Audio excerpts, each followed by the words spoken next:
Friends, कैसे हो आप लोग।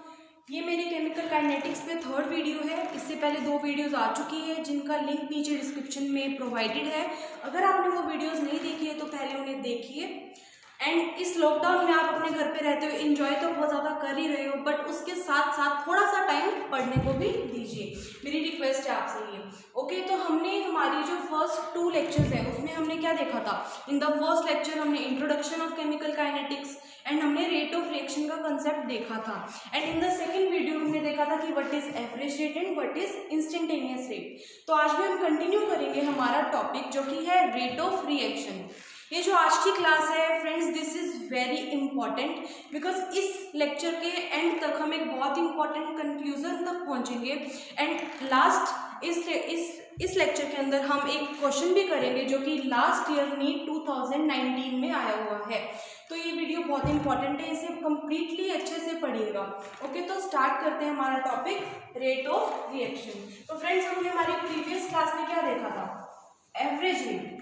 एवरेज रेट क्या था, minus delta C by delta T, change in concentration by time. और माइनस साइन किसकी वजह से था, क्योंकि ये रिएक्टेंट्स की टर्म में।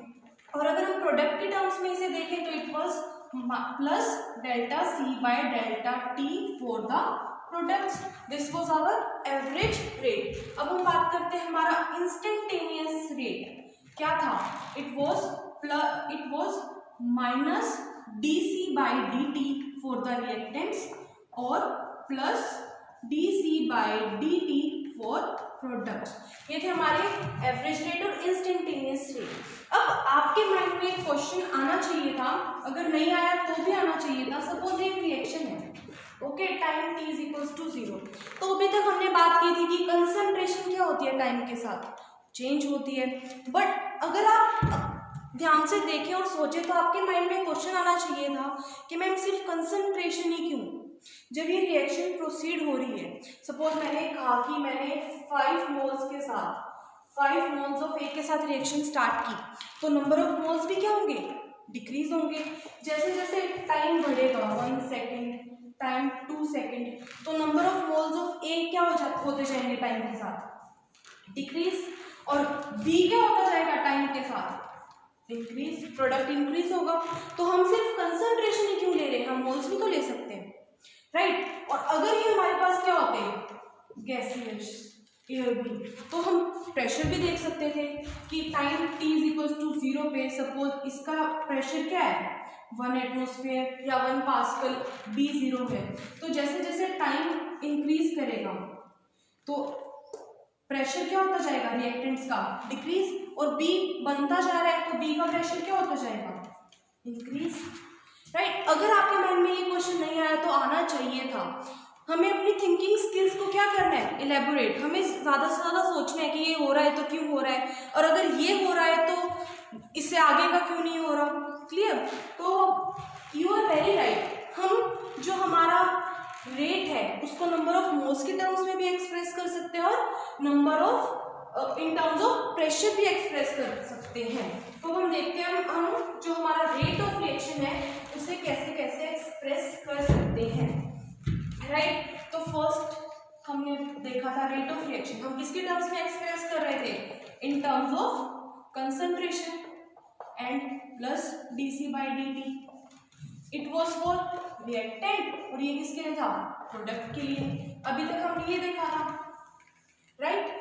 और इसमें क्या था, यहां पर क्या था, it is in terms of concentration at constant volume. और टेम्परेचर क्या रहता है इसमें, कांस्टेंट। जब भी हम एक रिएक्शन को स्टार्ट करते हैं तो वो एक टेम्परेचर पर ही होती है, ऐसा नहीं है कि टेम्परेचर चेंज होता है।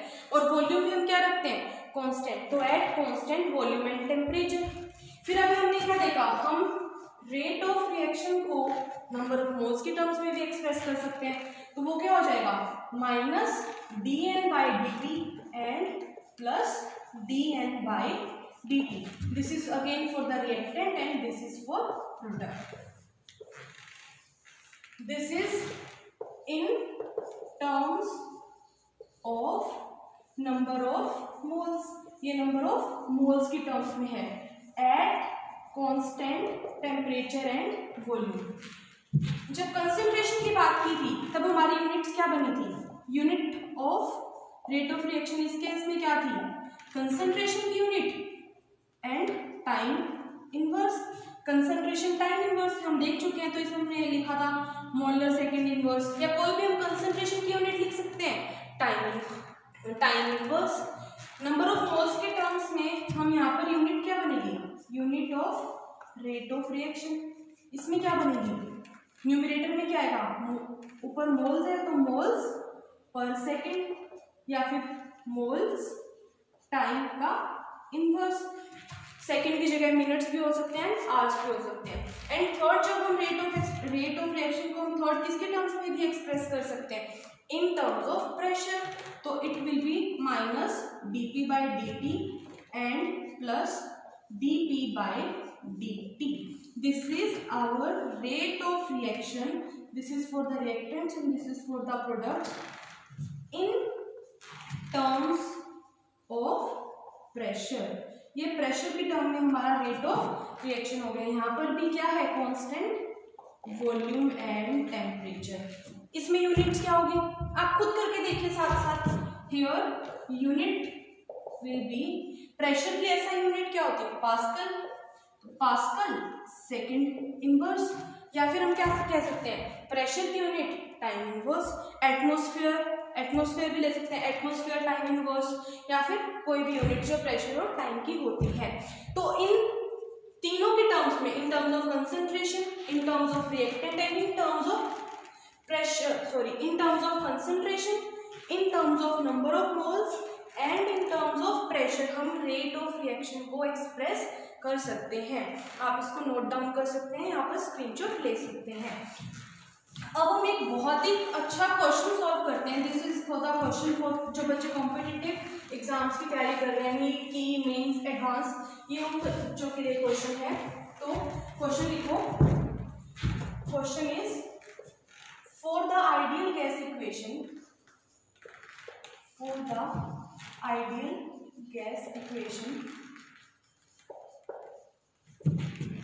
rate can be expressed, rate can be expressed किस किस टर्म्स में एक्सप्रेस किया जा सकता है, अभी हमने पढ़ा है, इन terms of concentration pressure, in terms of dc by dt, dn by dt और dp by dt। ओके, तो क्वेश्चन क्या पूछा है, what is the relation among these three, कि इन तीनों जो रेट की टर्म्स है, dc by dt, dn by dt and dp by dt, ideal gas equation के लिए इन तीनों में रिलेशनशिप क्या होगा। ऑप्शन हमें दिए हैं, dc by dt is equals to RT dp by dt is equals to V dn by dt। Second option is dc by dt is equals to 1 by RT dP by dt is equals to V dn by dt। Third option is dc by dt is equals to RT dP by dt is equals to 1 by V dn by dt। And last option is dc by dt is equals to 1 by RT dP by dt is equals to 1 by V dn by dt। अब video को यहीं पर pause कीजिए और ये question को खुद solve करने की कोशिश कीजिए। ओके, कर लिया आप लोगों ने सॉल्व, तो क्या आंसर है आप मुझे कमेंट्स में भी बता सकते हैं कि इसका आंसर आपका क्या आया था और कितनी जल्दी आप एक क्वेश्चन को सॉल्व कर सकते हैं। टाइम मैनेजमेंट बहुत इंपॉर्टेंट है अगर हम कॉम्पिटिटिव एग्जाम्स के लिए जाते हैं तो, क्योंकि हमें वहाँ ज़्यादा टाइम नहीं मिलता कोई भी क्वेश्चन सॉल्व करने के लिए। तो चलो अब इस क्वेश्चन को सॉल्व करते हैं, ठीक है। इसमें क्वेश्चन में इंफॉर्मेशन मिसिंग थी, what is the relation among these three at constant. वैसे हम अभी तक देखते आ रहे हैं टेम्परेचर वॉल्यूम को हम क्या रखते हैं, constant, eight constant temperature and volume. तो सॉल्व करते हैं इस क्वेश्चन को। सबसे पहले हमें क्या देखना है, हमें क्या दी हुई है, आइडियल गैस इक्वेशन। तो हमें आइडियल गैस इक्वेशन लिखनी है, वो क्या होती है, PV is equals to nRT। सही है ना, गलत तो नहीं लिखा मैंने। तो ये क्या हो गई हमारी आइडियल गैस इक्वेशन। अब हमें क्या रेट चाहिए, तो रेट के लिए हम इक्वेशन को क्या करते हैं, differentiate with respect to time. Time के रिस्पेक्ट में अगर हम डिफरेंशिएट कर देंगे तो हमें ये रेट एक्सप्रेशंस मिल जाएंगे। अब इस इक्वेशन में v कांस्टेंट है, r भी कांस्टेंट है, गैस कांस्टेंट एंड टेम्परेचर भी हमारा एक रिएक्शन में क्या रहता है, कांस्टेंट। जब हम रिएक्शन लगाते हैं तो डिफरेंशिएट करते हैं, v कांस्टेंट बाहर आ जाएगा, dp by dt will be equal to RT constant dN by dt।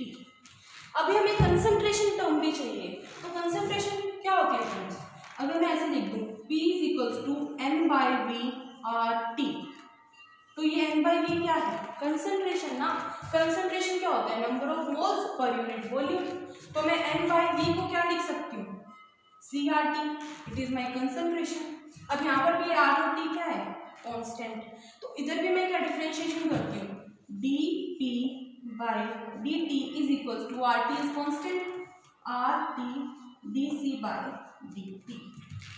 इतना क्लियर है।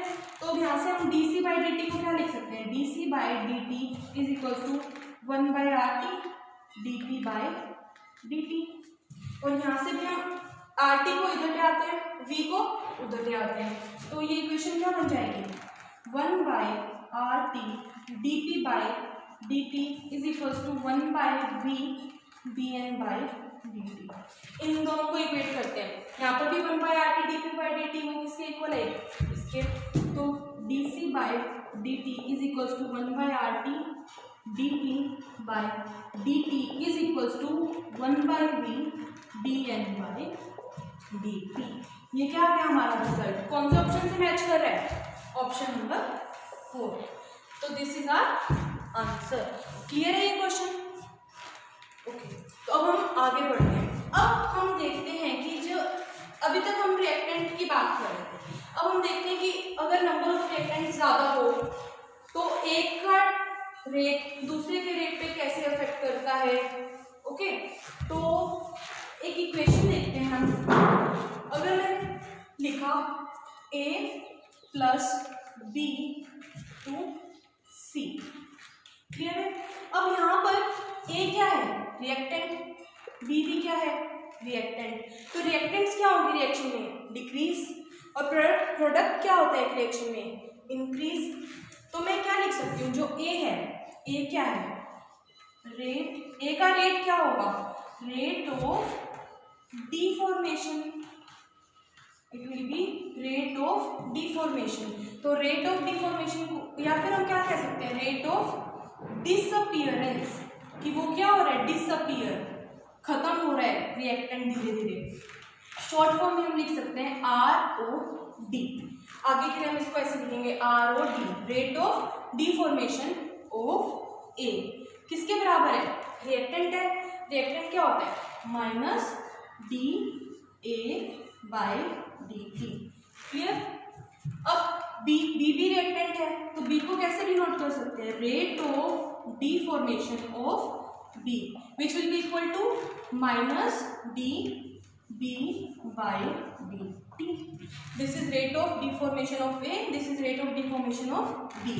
अब C के एक रिएक्शन में बन रहा है, तो हम C के लिए क्या बोल सकते हैं, C के रेट को बोलेंगे रेट ऑफ फॉर्मेशन, या फिर हम इसको रेट ऑफ अपीयरेंस भी बोल सकते हैं। तो रेट ऑफ फॉर्मेशन को शॉर्ट फॉर्म में लिखेंगे ROF, rate of formation of C is equal to minus D, sorry plus, क्योंकि C का प्रोडक्ट बन रहा है, तो DC by dt। This is how we write the rates of formation and deformation. Clear है। अब ये देख लें कि इन तीनों का आपस में रिलेशनशिप क्या है। अब मोल कंसेप्ट को याद कीजिए, हम पढ़ते हैं स्टार्टिंग से कि इस रिएक्शन में मोल कंसेप्ट क्या कहता है कि इसका एक मोल इसके एक मोल के साथ रिएक्ट करके हमें C का एक मोल देगा, यही मोल कंसेप्ट कहता है। तो मतलब जितना ये रिएक्ट करेगा, जितनी स्पीड के साथ ये रिएक्ट करेगा, उतनी ही स्पीड के साथ ये B भी रिएक्ट करेगा। दोनों की स्पीड क्या हो गई, डिक्रीज करने की बराबर, और उतनी ही जल्दी हमें कितना क्या मिलेगा, C। तो हम क्या लिख सकते हैं यहाँ पर relationship that rate of reaction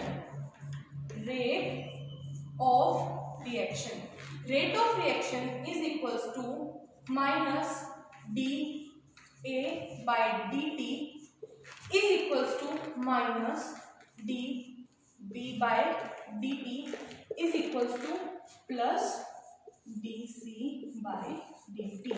ये हमारा एक रेट ऑफ रिएक्शन का क्या हो गया एक्सप्रेशन, कि वो क्या रहा है रेट ऑफ रिएक्शन इज ये दोनों इसका डिक्रीमेंट इसके डिक्रीमेंट के बराबर है, और जितनी जल्दी ये दोनों डिक्रीज हो रहे हैं उतनी ही जल्दी क्या सी बन रहा है। अब हम इसमें एक छोटा सा चेंज कर देते हैं यहाँ पर, ठीक है, हम एक छोटा सा चेंज कर देते हैं। मैंने क्या किया स्टोइशियोमेट्रिक्स चेंज कर दी, a plus 2b is giving me 3c। तो अब यहाँ पर रेट ऑफ जो फॉर्मेशन है और रेट ऑफ डिफॉर्मेशन ये क्या है सेम रहेंगे।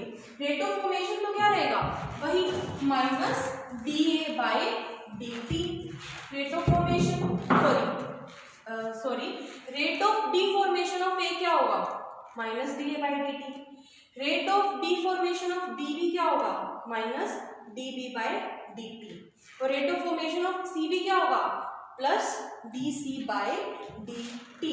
तो यहाँ पर एक आप स्टार लगा के एक इंपॉर्टेंट पॉइंट को नोट कर सकते हो, ध्यान से देखना है इस चीज को कि व्हाइल राइटिंग जब भी हम क्या राइट करते हैं रेट ऑफ फॉर्मेशन किसी के बनने का रेट या फिर रेट ऑफ डिफॉर्मेशन, तो जो स्टोइशियोमेट्रिक कोएफिशिएंट्स होते हैं stoichiometric coefficients are never considered, उनको हम कभी भी कंसीडर नहीं करते। अभी जब मैंने rate of deformation of B लिखा तो इसमें सिर्फ 2 कहीं पर भी नहीं आया, क्लियर। अब हम देखते हैं आपस में इनका रिलेशन। अब ए की स्पीड ए का 1 मोल बी के कितने मोल के साथ रिएक्ट कर रहा है 2 मोल के साथ।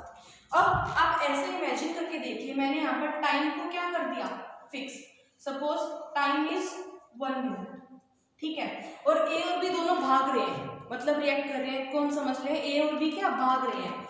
तो ए अगर 1 किलोमीटर दौड़ता है तो बी उतने टाइम में कितना किलोमीटर दौड़ रहा है 2 ना। बी का स्पीड क्या है मतलब टाइम फिक्स है, तो बी की स्पीड ए की स्पीड के कंपैरिजन में क्या हो गई डबल। और अगर ए 1 किलोमीटर दौड़ रहा है तो सी कितना बन रहा है, अगर ए 1 किलोमीटर कम हो रहा है तो सी 3 किलोमीटर ज्यादा बन रहा है, यही मतलब है ना। यहाँ से ए का 1 मोल रिएक्ट करके सी के कितने मोल देगा 3 मोल, क्लियर। तो हम क्या लिख सकते हैं यहाँ से कि स्पीड किसकी ज्यादा है बी की स्पीड ज्यादा हो गई ना, तो rate of deformation of B, मतलब जो बी के कम होने की स्पीड है वो 2 टाइम्स है रेट ऑफ डिफॉर्मेशन ऑफ ए। जो बी के रिएक्ट करने की स्पीड है कम होने की स्पीड है वो डबल है ए की रिएक्ट होने की स्पीड से। हम यहाँ पर स्पीड देखें तो इसकी स्पीड क्या हो जाएगी 1 किलोमीटर पर मिनट सॉरी, और बी की स्पीड क्या हो जाएगी बी की स्पीड हो जाएगी 2 किलोमीटर पर मिनट। तो बी की स्पीड किससे डबल हो गई ए की स्पीड से। रिलेशनशिप देखते हैं, minus D B by D T is equal to 2 multiply by D minus D A by D T, clear है क्या। इसी रिलेशन को हम ऐसे लिख सकते हैं ना 1/2 minus D B by D T is equal to minus D A by D T. मैं इस 2 को यहाँ पर ले क्रॉस मल्टीप्लाई करके, क्लियर है क्या।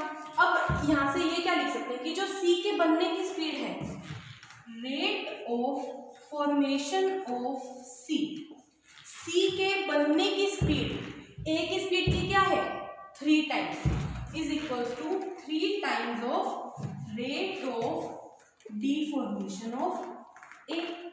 वही रिलेशनशिप लिखते हैं, सी प्रोडक्ट में यहाँ पर प्लस साइन आएगा plus dc/dt is equal to 3 times of minus dA/dt।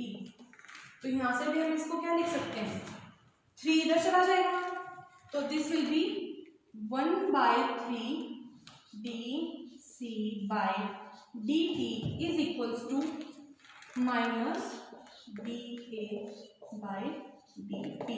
इन दोनों इक्वेशंस को आपस साथ में इक्वेट कर देते हैं और हमारा रिजल्ट आ जाएगा माइनस का dA/dt।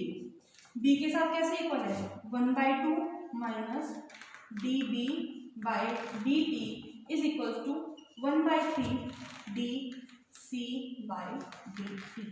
और ये किसके बराबर है, this is equal to rate of reaction. ये हमारी रिएक्शन का क्या आ गया, रेट। और ये हमें क्या मिल गया, expression. This is our rate expression. अब आपको ये जो रिलेशनशिप आए हैं उसको हम इस इक्वेशन से डायरेक्ट लिख सकते हैं। हमें इतने स्टेप्स को करने की बिल्कुल ज़रूरत नहीं है। ये सिर्फ हमने देखा था समझने के लिए, कंसेप्ट को समझना बहुत ज़रूरी है, फिर आप क्वेश्चन को डायरेक्ट क्वेश्चन में अप्लाई कर सकते हो। देखो हुआ क्या, ए के आगे स्टोइशियोमेट्री क्या थी, 1, तो 1/1। बी के आगे स्टोइशियोमेट्री क्या थी, 2, तो 2 को हमने डिवाइड में लिख दिया 1/2। सी के आगे स्टोइशियोमेट्री क्या थी, 3, दैट इज 1/3। तो हम डायरेक्ट देख सकते हैं कि जो स्टोइशियोमेट्री है वो रेट एक्सप्रेशन में क्या डिवाइड में आ जाती है।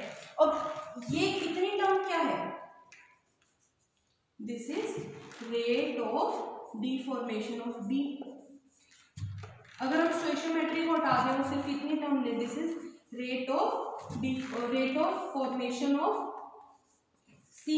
और ये क्या है, this is our rate of deformation of ए।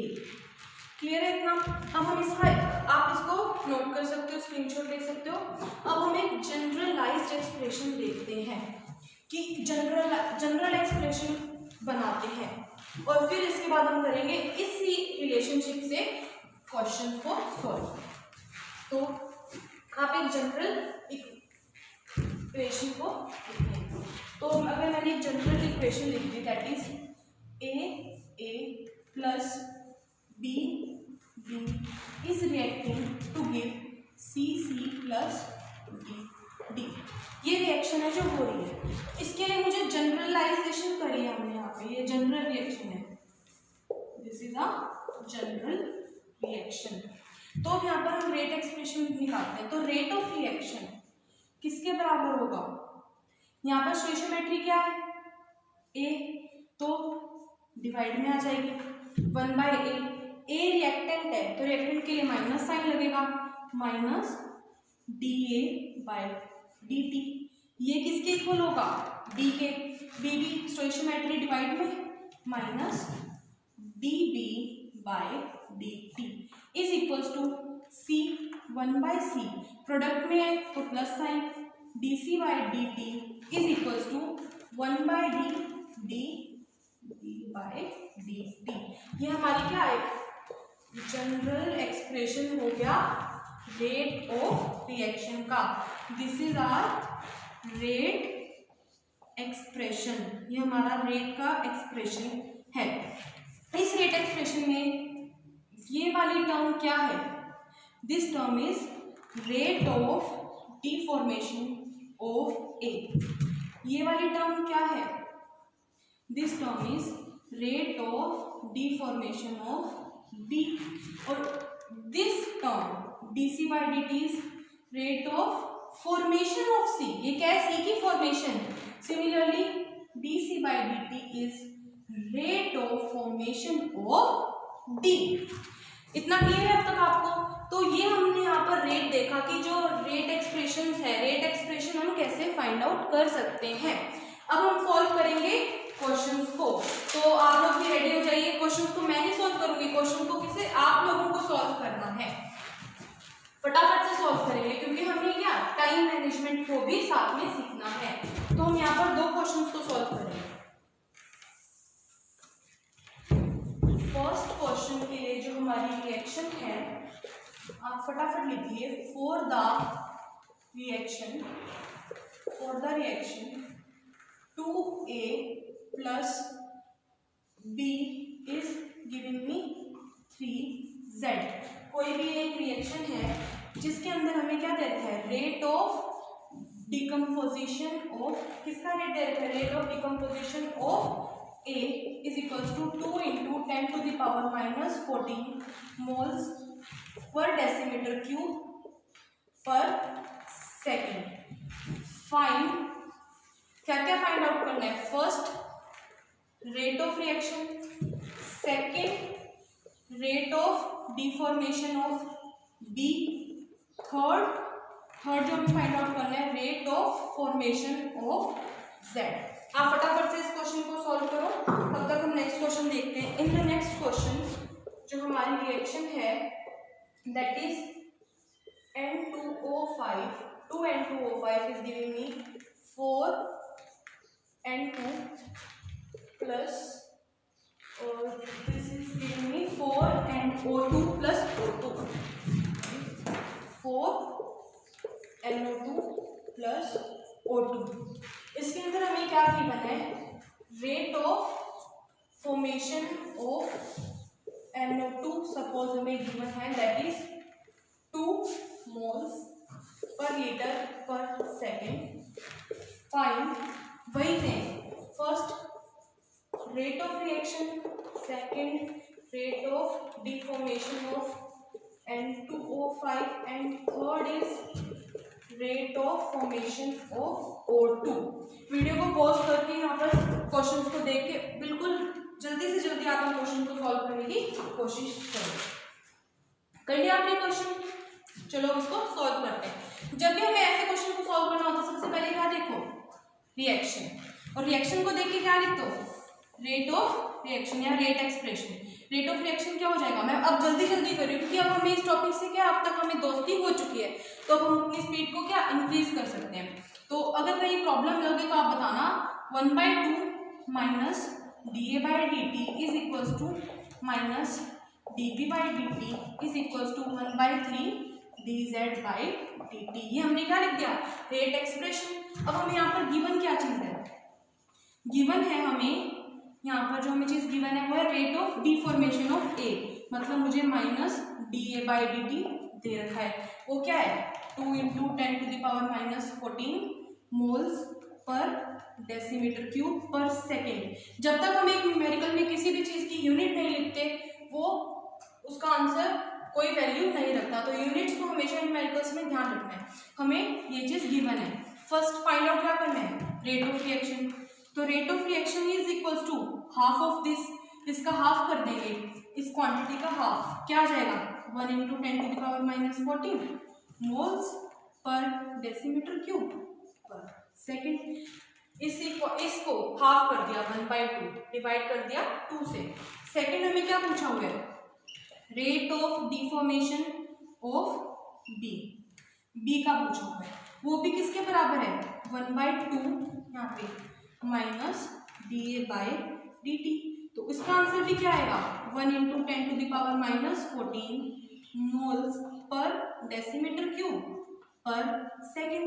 इसका आंसर भी आएगा। और हमारा फाइनल पार्ट में क्या पूछा हुआ है, rate of formation of Z. अब जेड के हमें ये निकालना है, तो मैं इस 3 को यहाँ पर मल्टीप्लाई में कर सकती हूँ, वो क्या बन जाएगा 3/2 माइनस dA/dt। इसकी वैल्यू पुट कर देंगे, क्या बन जाएगा 3/2 मल्टीप्लाई बाय 2 × 10⁻⁻14। आंसर में क्या आ जाएगा 3 × 10⁻⁻14 मोल्स पर डेसीमीटर क्यूब पर सेकेंड। क्लियर है क्वेश्चन में हमने फटाफट से तीनों पार्ट्स को निकाल लिया।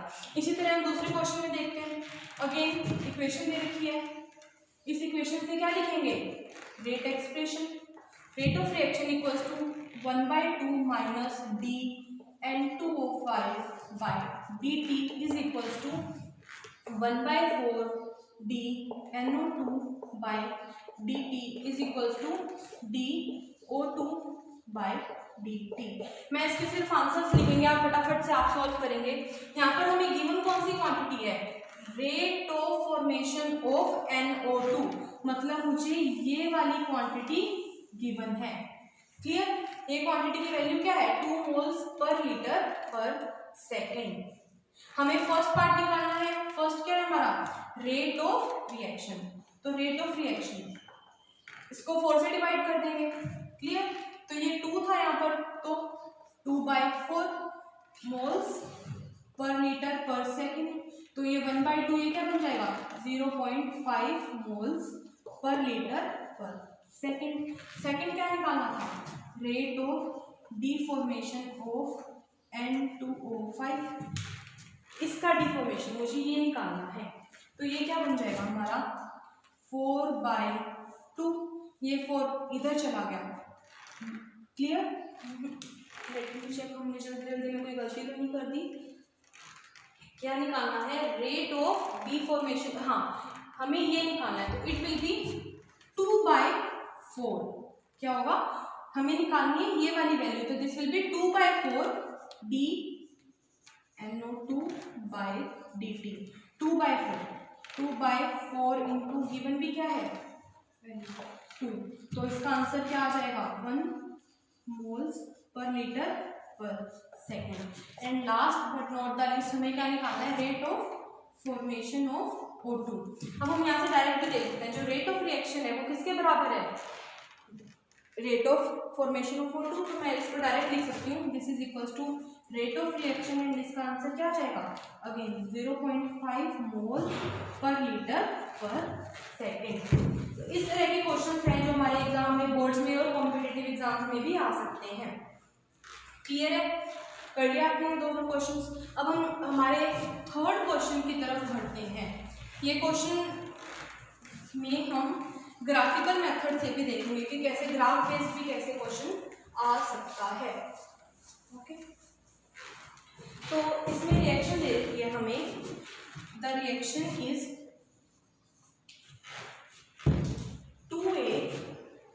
2A plus B is giving us 3C question. और गिवन क्या है हमें यहाँ पर time is given in seconds.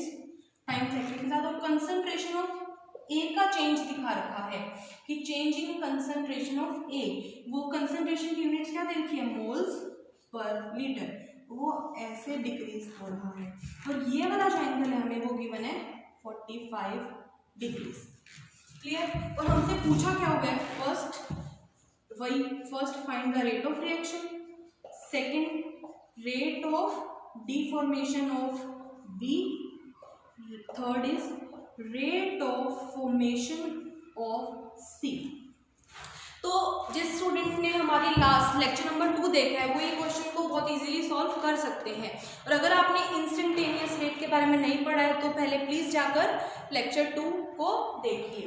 तो इस इंफॉर्मेशन सबसे पहले हम हमारा वही काम करेंगे। हम क्या करते होते हैं रेट एक्सप्रेशन लिखते हैं। वो क्या होगा rate of reaction is equals to 1/2 minus dA/dt is equals to d minus dB/dt is equals to 1/3 dC/dt।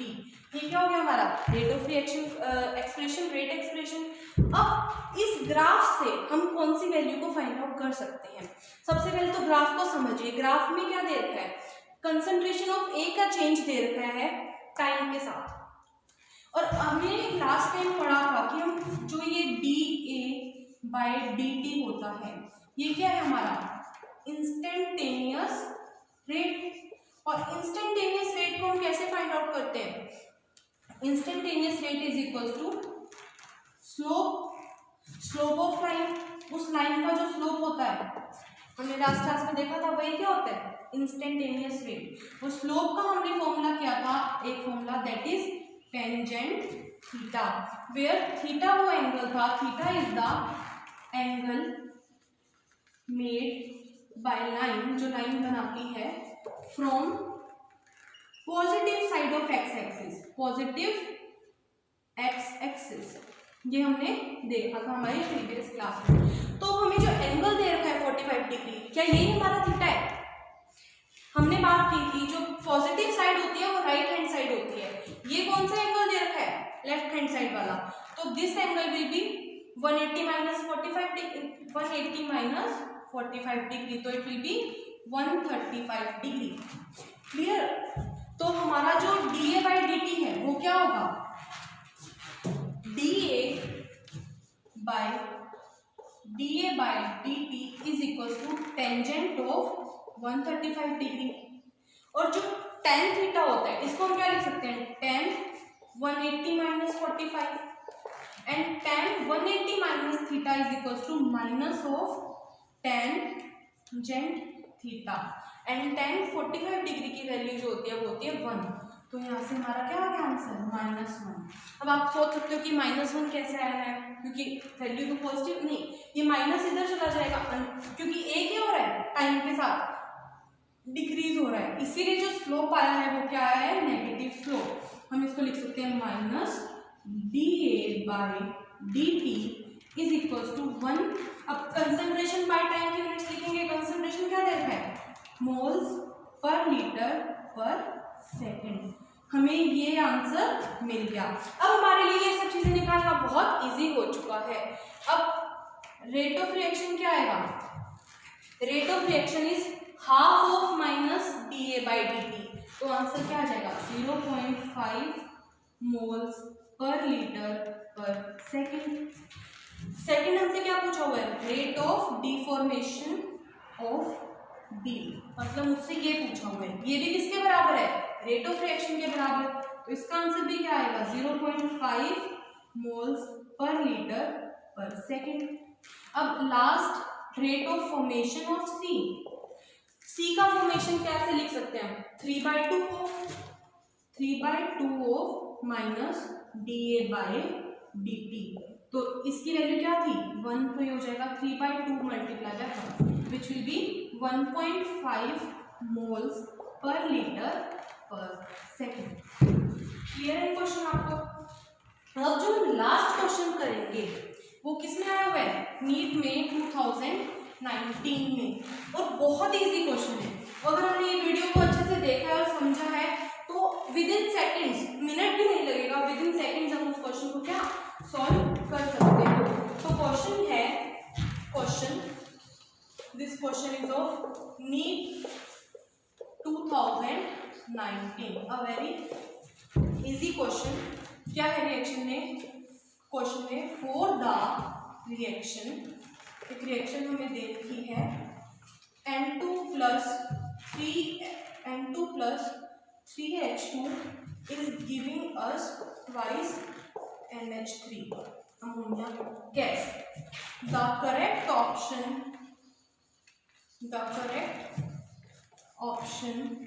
is, कौन सा करेक्ट ऑप्शन है, first -1/3 d by dt H2 is equals to -1/2 d by dt NH3.